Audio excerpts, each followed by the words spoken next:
मध्य प्रदेश के इंदौर के जिला कोर्ट परिसर में आज जिला कोर्ट की गई कार्रवाई में अधिवक्ताओं के चैम्बर पर प्रहार किया गया, जिसके चलते 400 से अधिक अधिवक्ताओं के चैम्बर क्षतिग्रस्त कर दिए गए। इस पूरी कार्रवाई के बाद अधिवक्ताओं में खासा आक्रोश है। उन्होंने कहा कि ये पूरी कार्रवाई जिला कोर्ट के डीजे के द्वारा की गई है तथा कुछ दिन पहले लगी आग का मामला अभी शांत भी नहीं हुआ, जिसके चलते ये पूरा नाटक किया गया है। हजारों की तादाद में फाइलों का जलना ये भी भूमाफियाओं व अपराधियों को बचाने का एक अनोखा तरीका था, जिसके चलते आज अधिवक्ताओं पर ये प्रहार किया गया।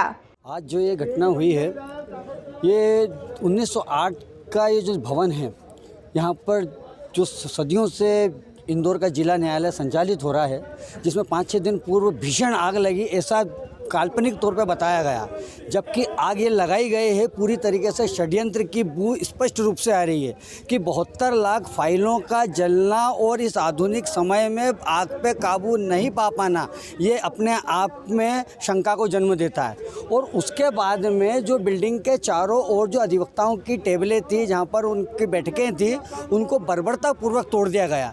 कम से कम ये 400 अधिवक्ता इसमें पूरी तरीके से प्रभावित हुए हैं।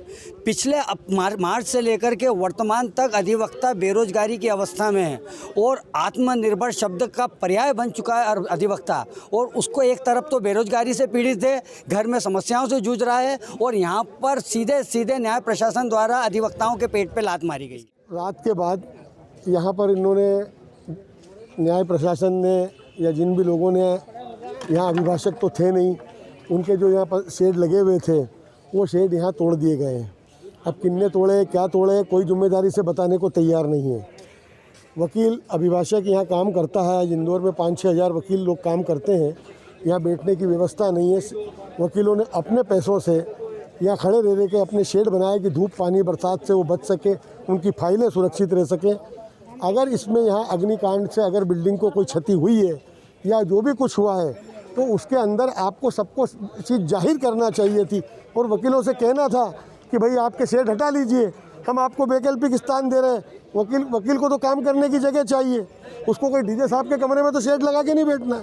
उनको तो यहाँ पर एक इस परिसर के अंदर अपने पक्षकारों से बात करने के लिए, अपनी फाइलें रखने के लिए अपना शेड बना के रखा है। बिना बताए जो शेड टूटे हैं उससे वकीलों में बहुत आक्रोश है। आज भी मुझे जैसी खबर लगी कि यहाँ वकील भाई बहुत सारे इकट्ठे हो गए हैं और उनके शेड हटाने से वो व्यथित हैं, आक्रोशित हैं। तो मैं खुद यहाँ आया हूँ और मैंने देखा कि बिल्डिंग के चारों तरफ जो वकीलों के शेड लगे हुए थे उनको यहाँ बेरहमी से तोड़ दिया गया, उनका नुकसान कर दिया गया। यही बात इंदौर अभिभाषक संघ को ये कॉन्फिडेंस में बात करते कि साहब हमारे सामने ऐसी स्थिति है, आपके शेड हटाना ज़रूरी है। हमको जस्टिफाई करते कि आपके शेड हटाना ज़रूरी है। हम वैकल्पिक स्थान की व्यवस्था कर रहे हैं, वकील हट जाता है। वकील को यहाँ पट्टा लेके तो नहीं बैठा कि यह मकान बना के रखना है। आज उसका नुकसान कर दिया गया। पहले ही 1 साल से वकील कोरोना से परेशान है, उसकी आय का कोई साधन नहीं है। आज उसका छोटा मोटा बैठने का शेड था वो भी तोड़ दिया। गौरतलब है कि इस पूरे कार्रवाई के बाद अधिवक्ताओं का भारी नुकसान हुआ, जिसके चलते अधिवक्ताओं ने ये चेतावनी भी दी है कि शनिवार रविवार को अगर जिला कोर्ट अपनी गलती मानकर अधिवक्ताओं के चैम्बर पुनः ठीक करवा देती है तो हमें कोई दिक्कत नहीं, अन्यथा सोमवार के दिन हम उग्र आंदोलन करेंगे व आमरण अनशन भी किया जाएगा।